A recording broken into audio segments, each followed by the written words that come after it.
Teka muna mga kapatid, magnilay muna tayo.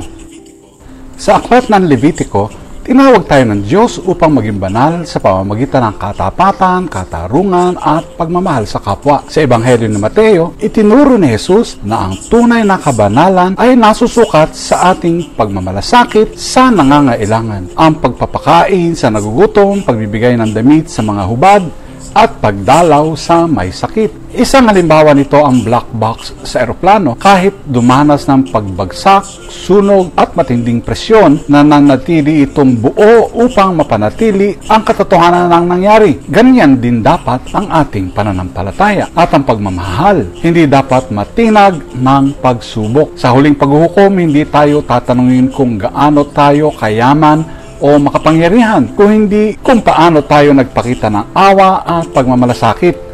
Tapat ba tayo? Minabahal ba natin ang ating kapwa kahit mahirap gawin ito? Ang kabanalan ay hindi lamang sa panlabas na relihiyosong gawain, kundi sa tunay na pag-ibig sa aksyon.